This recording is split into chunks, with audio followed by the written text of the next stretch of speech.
सबसे पहले मेरा नाम सार्थक कुमार और मैं प्रसिद्धि फाउंडर प्रसिद्धि एज अ प्रसिद्धि फाउंडर रिप्रेजेंट करता हूँ। तो इसको मैंने चालू फरवरी 24 में किया था अपने मित्रों के साथ, जैसे देख सकते हैं शशांक और सौम्यदीप और बाकी नए लोग जुड़ते जा रहे हैं जैसे प्रियांशु। तो इसका मेरा मेन मोटिव यही था कि जैसे बच्चों को हम लोग देखते थे तो छोटे स्केल में हम लोग करते थे कि जाके कुछ फूड पैकेट पहुंचा दिए, लेकिन उसमें वैसा मतलब नहीं हो पा रहा था ठीक से पौष्टिक आहार देखा जाए या कपड़ा देखा जाए या स्टडी मटेरियल देखा जाए, ये सब प्रॉपरली नहीं हो पा रहा था। इसी कारण से हम लोग सोचे कि एक प्रॉपर सा सोशल मीडिया पे एक इंस्टाग्राम बनाए और व्हाट्सएप कम्युनिटी बनाए जिससे लोग जुड़े और हम लोग साथ में फंड रेज करके बड़े पैमाने पर जैसे स्कूल हो गया या ब्लाइंड स्कूल और उसके बाद फिर ओल्ड एज होम वहाँ पे जाके खाना बांटे। और इस चीज़ में मेरे साथ हम और भी लोग मित्र हैं जिनका बर्थडे मनाना है किसी को, तो वो फंड करते हैं कि उस बर्थडे के कारण लोगों को अच्छे से पहुँच सके कुछ भी चीज़। और बाकी शशांक बताइए क्या बोलते हैं और क्या आप इससे बताइए, आपको फाउंडर बच्चे वयस्क बुजुर्ग की अगर हम बात करें तो कौन सी ऐसी क्राइटेरिया है जिस पे आप लोग ज़्यादा फोकस्ड है, किस पे काम कर रहे हैं आप? देखिए, सबसे बड़ी चीज़ तो है कि हमारा कभी भी मोटिव ऐसा नहीं रहा है, जैसे हमने काफ़ी सारे एनजीओ के साथ मिलकर पहले भी काम भी किया है जब हमारा खुद का एनजीओ नहीं था, हम समाज के लिए काम करते थे। तो हमारा सबसे पहला मोटिव तो ये है कि ना कि बाकी एनजीओ की तरह कि हम किसी से टेंडर ले लिया, किसी से फंड लेके कुछ काम कर रहे हैं। हम हमारे सारे मेंबर से यही अपेक्षा रखते हैं कि ऐसा ज़रूरी नहीं है कि हमें कहीं से खबर मिले या कुछ हो तभी हमें हेल्प करना है किसी का। कहीं से भी अगर हमें दिखता है कि हाँ हमें कुछ करना चाहिए, या अगर रास्ते में कोई चलता दिख जा रहा है उसको ज़रूरत है किसी चीज़ की मदद की ज़रूरत है, तो हमारे मेंबर्स उसके लिए आगे बढ़ते हैं। तो हम एज अ टीम हमेशा यही ध्यान रखते हैं कि कोई स्पेसिफिक चीज़ हो तभी हम लोग ना करें, या फिर किसी चीज़ के पीछे ना भागें, कहीं से फंड के पीछे ना भागें। छोटे से छोटे स्तर पे अगर मैं 5 रुपये पॉकेट में लेके निकला हूँ, अगर कोई बच्चा भूखा जा रहा है तो मैं उसको बिस्किट खरीद के दे दिया, इस टाइप का माइंडसेट हम करना चाह रहे हैं। और बच्चों के लिए हमने एजुकेशन के लिए ज़्यादा फोकस किया हुआ है अभी। उसमें हमारा ये मोटिव है कि जो बच्चे आपने देखा होगा फुटपाथ पे रहते हैं या खेल वगैरह दिखा के कुछ करते हैं, अपना रोजी रोटी उससे ही करते हैं, भीख मांगते हैं। हमारा ये है कि कितने जनरेशन तक वो भीख मांग सकते हैं। आज वो मांग रहे हैं, उनके माता पिता उनके साथ बैठे हैं, पर क्या उनके बच्चे भी उनके साथ बैठे रहेंगे? तो वो हमारा मोटिव है कि उसको वहाँ से हटाएं, शिक्षा के लिए उसको भेजें और उसको समझाएं कि शिक्षा की क्या अहमियत है। और यूथ के साथ तो हमारा ये है कि हम अपना कोई भी स्पेशल ओकेज़न होता है तो एक बार में बड़े स्तर पे तो हम नहीं जा सकते हैं, पर छोटे स्तर पे हमारा रहता है कि अपना कम से कम हमारा जो ग्रुप है वो अपना कोई भी स्पेशल ओकेज़न हो वो किसी ऑर्फनेज में जाके सेलिब्रेट कर ले या ओल्ड एज होम्स में जाके कर ले। जैसे बरियातों के ओल्ड एज होम में हम हमेशा जाते रहते हैं, या फिर उनको भी हमारा कॉन्टेक्स्ट दिया हुआ है कि अगर आपको कभी भी किसी चीज़ की नीड होती है और आपको लगता है कि हमसे वो हो सकता है या नहीं भी हो सकता है तो आप हम तक पहुंचाएं।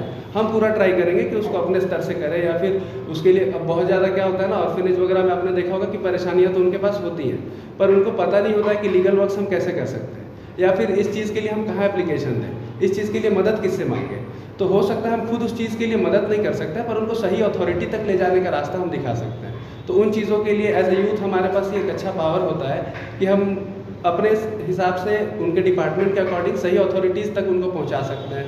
और ओल्ड एज होम्स में हो गया यही हमारा होता है, उनको काफ़ी बार जाके देख के खुद में भी बुरा लगता है। कई के बच्चे काफ़ी अच्छे जगह पे होते हैं पर उनके पास उनका सहारा नहीं होता है। कुछ लोग ऐसे होते हैं जो अपने समय में बहुत अच्छे जगहों पे काम किए हुए होते हैं पर उनके साथ अभी ऐसा है कि उनको दवाई खाना भी है तो कोई स्टाफ जाके ओल्ड एज होम का कोई मेंबर जाके उनको खिला रहा है। तो ऐसे लोगों के साथ हम जाके टाइम स्पेंड करते हैं तो उनको भी अच्छा लगता है और हमें भी लगता है कि हम किसी परिवार के साथ ही बैठे हुए हैं। तो इस तरह से हम लोग महिलाओं के लिए भी कर रहे हैं, जैसे काफ़ी सारा चीज़ हो गया, जैसे सैनिटरी पैड्स वगैरह को लेके काफ़ी ज़्यादा रांची में तो अभी है कि इन चीज़ों को बहुत हाइड करके चला जाता है। तो हम लोगों ने एक बार अभी रिसेंट में बरियातों के पास बस्ती हो गया, हम लोग ऐसा ट्राई करते हैं कि बहनों को हमारे साथ फीमेल मेंबर्स हैं उनको भी लेके जाते हैं और उनको, क्योंकि डायरेक्ट हम अगर जाके अप्रोच करेंगे इन टॉपिक्स पे तो वो भी हमें पूरे सेंस में ले सकती हैं। तो पहले हम अपने फीमेल मेंबर्स को बोलते हैं कि आप उनको समझाइए, इस चीज़ को उनके लिए नॉर्मल कीजिए। उसके बाद हम उनके लिए जो पर्सनल किट्स होते हैं वो भी प्रोवाइड करते हैं, उनके साथ साथ स्टेशनरीज वगैरह भी प्रोवाइड करते हैं। और इस तरह से ही हम लोग सोच रहे हैं कि सोसाइटी के हर पार्ट को लेके हम लोग चलें, क्योंकि एक स्पेसिफिक चीज़ के लिए तो काफ़ी सारी NGOs हैं। हम लोग प्लांटेशन वगैरह भी करते हैं, अभी हम फार्मिंग के लिए भी आगे बढ़ रहे हैं। तो हमारा यही फोकस है कि कोई भी एक स्पेसिफिक टॉपिक पे हम ना बढ़ें या किसी एक स्पेशल ग्रुप को टारगेट ना करें, बल्कि हमारे मेंबर्स ज़्यादा से ज़्यादा बढ़ते रहें, बिना किसी अपने पर्सनल इंटेंशन के बढ़ें और जितना ज़्यादा हो सके छोटे से छोटे पैमाने से लेकर बड़े से बड़े मायने तक हम लोगों की मदद कर सकें। स्वामी जी, आप क्या कहना चाहेंगे इस पर? किस तरह से आप देखते हैं ऑर्गेनाइजेशन के काम को? सरकार के जो सहयोगी होते हैं वह ऑर्गेनाइजेशन ही होता है। हम लोग बराबर यह देखते रहते हैं कि पूरी तरह से हम लोग सरकार से ही अपेक्षाएं रखते हैं, और इतनी बड़ी आबादी और इतना बड़ा जनसंख्या वाला देश में यदि हर अपेक्षा हम लोग सरकार से ही रखें तो सब कुछ तो पूरा नहीं हो सकता है। पर सरकार के साथ जो ऑर्गेनाइजेशन है, वो चाहे ट्रस्ट हो या एनजीओ हो या कंपनी हो, इनका बहुत बड़ा योगदान है व्यक्ति के, समाज के जीवन स्तर को ऊपर उठाने के लिए।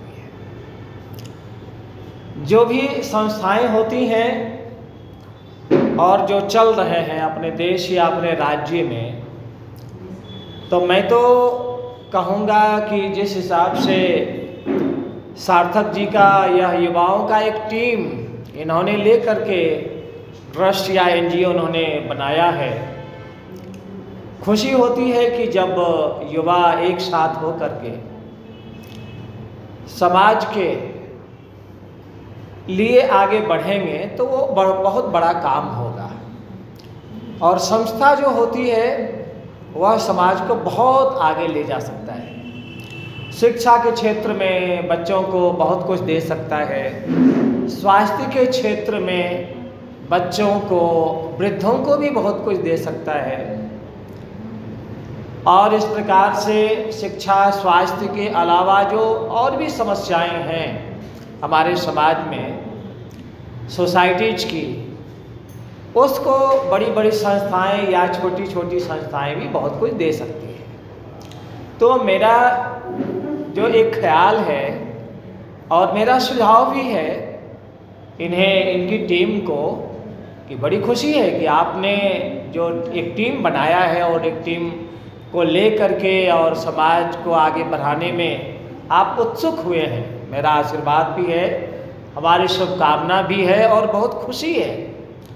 मैं आगे ज़रूर सुनना चाहूँगा कि यह टीम फलाने समाज में जाकर के एक बड़ा अनोखा काम करती है। किसी समाज में जाकर के, जैसा अभी हम लोग सुन रहे थे, गरीबी तो है ही, इतना सब कुछ होने के बाद भी बहुत गरीबी है। तो छोटी छोटी संस्थाएं भी बड़ा काम कर सकता है। वो किसी भी बच्चे को लेकर के किसी भी बच्चे को गोद ले सकता है जो गरीब है, किसी भी वैसे बच्चे को पढ़ाई का खर्च दे सकता है जिन्हें कि जो होनहार है लेकिन वो बच्चे पढ़ नहीं पा रहे। तो छोटी संस्थाएं भी शुरू में ही छोटी होती हैं, यदि वो लगातार काम करते हैं समाज में जाकर के, वो संस्था बहुत बड़ी होगी।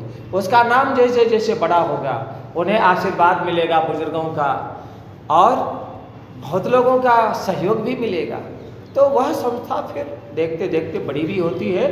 जैसे जैसे हम लोग समाज में आगे बढ़ेंगे, सेवा के कार्य को आगे बढ़ाएंगे। मैं तो योग से जुड़ा हुआ हूँ, आप मुंगेर के बारे में सुने होंगे, और मुंगेर का एक बहुत बड़ा केंद्र है आपके राज्य में, देवघर, रिखिया। कभी वहाँ के बारे में पता कीजिए।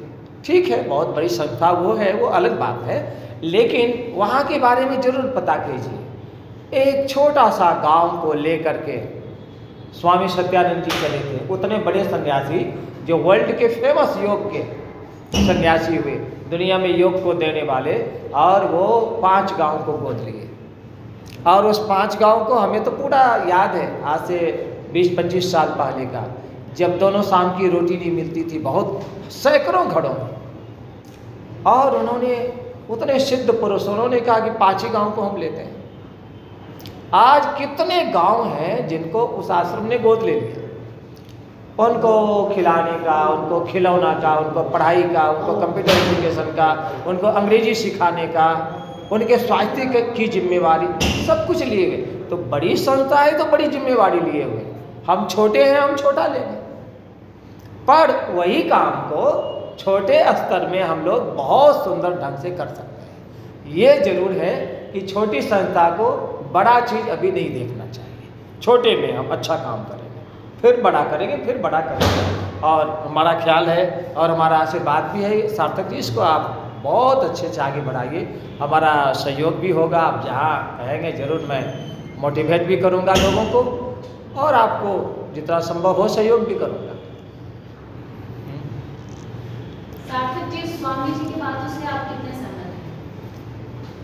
स्वामी जी हैं, अब तो वो गुरु हैं हमारे, ये यही हमें बताएंगे हम लोग गलत कर रहे हैं कि सही कर रहे हैं। हम लोग जो भी कर रहे हैं उस पर गलती भी निकालेंगे, और स्वामी जी का ये है कि हमें जब भी बताएंगे, वो एक गुरु हैं तो उनका हमको बात मानना ही है। और उन्होंने जो बताया, जो गांव वाला, जो जिनने योग्य गुरु जो है उन्होंने गोद लिया जो गांव, और कैसे कैसे सब चीज़ बताया, रोटी वगैरह सब कुछ कैसे कैसे घर में नहीं मिलता है, बहुत अच्छा प्रेरित लगा, बहुत मोटिवेशन लगा स्वामी जी के बातों से। अब मुझे दिल से इच्छा लग रहा है, गूज़बम्स आ गया कि मुझे काम करना है। बहुत धन्यवाद। हाँ, पहले बात तो है कि समाज में चेंज होगा तभी कुछ हो सकता है, जैसे कि बच्चों को अडॉप्ट करना, कौन करेगा? पहले समाज चेंज होगा तभी तो, समाज में चेंजिंग लाना सबसे पहले जरूरी है कि समाज में जब तक चेंजिंग नहीं हो सकता तब तक कभी वो कोई बच्चे, चाहे मेरे पेरेंट्स हो चाहे किसी के भी हो। इसकी शुरुआत कहाँ से होगी? बस यही है कि इसीलिए तो हम लोग शिक्षा पे ज़्यादा ध्यान दे रहे हैं। शिक्षित रहेंगे लोग तो ऑटोमेटिकली समाज चेंज होगा। तो उसके लिए क्या किया जाए? सबसे पहले कि जो भी हम लोग स्कूल जाते हैं वहाँ पे प्रिंसिपल से मिलते हैं, उनसे पूछते हैं कि वहाँ पे कमी क्या है, क्या चीज़ नहीं पहुँच पा रहा है। वहाँ पे जो शिक्षिका है, शिक्षक हैं, उनसे बातें करते हैं कि कितना वो अच्छे से पढ़ा पाते हैं, जो भी है। क्योंकि आज के समाज में आप देख रहे हो बहुत सारे स्कूल हैं जहाँ पे ठीक से मतलब टीचर्स पढ़ा भी नहीं पाते हैं, तो वो चीज़ जाके ढूंढते हैं। कोई दिक्कत है तो उस चीज़ों को हम लोग, सरकारी स्कूल हो गया तो वहाँ पे गवर्नमेंट में ले जाते हैं कि ये दिक्कत है, जितना हो पाए। स्टडी मटेरियल से हो गया, बहुत स्कूल में है कि स्टडी मटेरियल नहीं रहता, कॉपी किताब नहीं रहता उनके पास, तो ये सब यही चीज़ से हम लोग चालू कर रहे हैं। हाँ, जो हम लोग का बेसिक चीज़ है। आने वाले समय में आप कौन से नए प्रोजेक्ट लॉन्च करेंगे? आने वाले में अभी हम लोग, जैसे हम लोग का स्टडी मटेरियल वाला प्रोजेक्ट चल रहा है, जो भी सरकारी स्कूल हो गया, जो भी थोड़े मतलब मेन टाउन से दूर में है, कहीं पे मतलब बहुत जंगल वाले जगह पे जहाँ बहुत कम लोग जाते हैं, उनको पता भी नहीं कि वहाँ स्कूल भी है वैसा। और दूसरा चीज़ ये है कि अभी हम लोग ये भी कर रहे हैं प्रोजेक्ट में कि फार्मिंग को लेके, इन्वायरमेंट को लेके, कि कैसे लोग फार्मिंग कर सकते हैं। फार्मर्स को बहुत सारे प्रॉब्लम्स होते हैं कि फर्टिलाइजर नहीं मिल पाता है, या वहाँ पे जो भी इक्विपमेंट्स होता है फार्मिंग के लिए वो नहीं मिल पाता। उसके लिए हम लोग कॉन्टैक्ट बना रहे हैं। जो भी लोन प्रोसेस होता है सरकार से, उसको हम लोग बढ़ावा दे रहे हैं। अभी ये सब हम लोग का अभी जो करंट चल रहा है। कि आप अपने जो सफल प्रोजेक्ट्स अभी तक किए हैं, क्या एक दो एग्जांपल्स उसके शेयर कर सकते हैं? ऐसे तो काफ़ी सफल प्रोजेक्ट्स रहा है, बट एग्जांपल ये रहेगा कि पहला तो एक छोटे से गांव में हम लोग गए थे। वहाँ पे हम लोग ने बच्चों के साथ प्लांटेशन किया था। उन्हें प्रॉपर सा हम लोग एक दूसरे अल्ट्रस सोसाइटी करके एक NGO उसके साथ जुड़ के किया था हम लोग ने। वहाँ पे उन्होंने हम लोग जो स्टडी मटेरियल है, खाना वाना है, जो भी जितना हम लोग कर पाए, वहाँ पे शिक्षक शिक्षिका के साथ हम लोग इंटरेक्शन किए थे, जाने थे कि क्या है क्या नहीं है। फुल डे हम लोग एक प्रॉपर सा समय निकाल के सुबह से लेके शाम में जब तक उनका चलता है क्लासेस, उनके बाद हम लोग गेम्स खेलते हैं। गेम्स भी खेले हम लोग साथ में, क्रिकेट खेले, फुटबॉल खेले, बच्चे लोग के साथ इंटरेक्ट किए, उनको सब चीज़ उन्होंने बताया कि यहाँ पे ये प्रॉब्लम है, यहाँ पे ये प्रॉब्लम है। उस चीज़ पे हम लोग अभी भी काम कर रहे हैं। एक दिन में तो होता नहीं है, तब भी हम लोग धीरे धीरे जितना हो पाता है उतना हम लोग मिलजुल के करते हैं। अभी तक का आपका सबसे कठिन कार्य कौन सा रहा है? कठिन कार्य हम लोग का रहा है ओल्ड एज होम में, क्योंकि ओल्ड एज होम में हम लोग गए थे तो वहाँ पे बुजुर्ग लोग ने बताया कि वो कनेक्ट नहीं कर पा रहे अपने बच्चों से, मतलब उनके बच्चे इंटरेस्ट नहीं लेते हैं बात करने में। अब किसी को इमोशनल मनाना बहुत मुश्किल होता है, वो तो कोई नहीं कर पाएगा ना। तो इसीलिए उनको कैसे नंबर निकालना है, कैसे उनको समझाया जाए कि आप अपने पिताजी या माताजी से बात करिए। जो भी आप ठीक है छोड़ दिए, आपके पास पैसा है, आप विदेश में रह रहे हैं, आप बाहर देश में रह रहे हैं, एंजॉय कर रहे हैं मॉडर्न लाइफ पे, लेकिन आप अपने माता पिताजी जो आपको इतना बड़ा किए उनको तो वैसे नहीं करना चाहिए ना कि वो किसी के ऊपर निर्भर है, कोई ओल्ड एज होम में है, तो वही चीज़ के लिए वो सबसे कठिन काम है।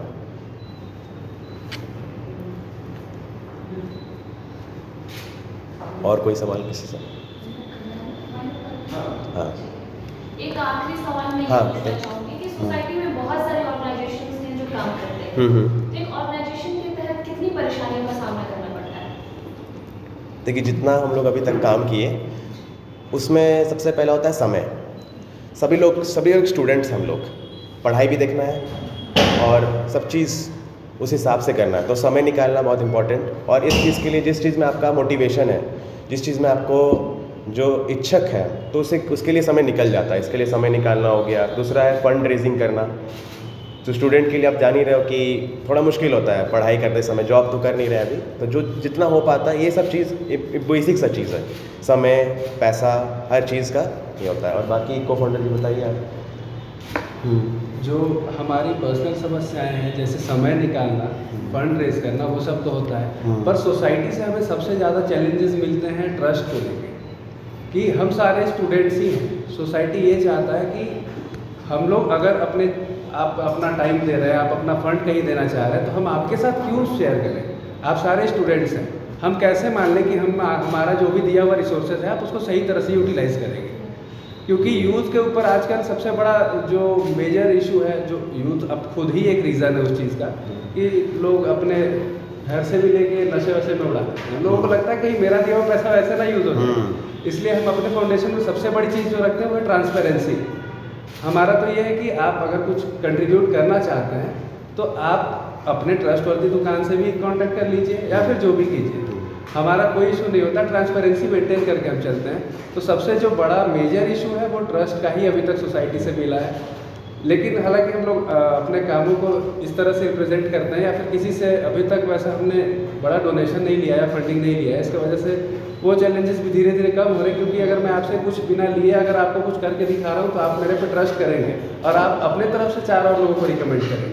इस तरह से ही हम लोग उस चीज़ को टैकल कर रहे हैं, बाकी सारा कुछ नॉर्मल चल रहा है। ठीक है, थैंक यू।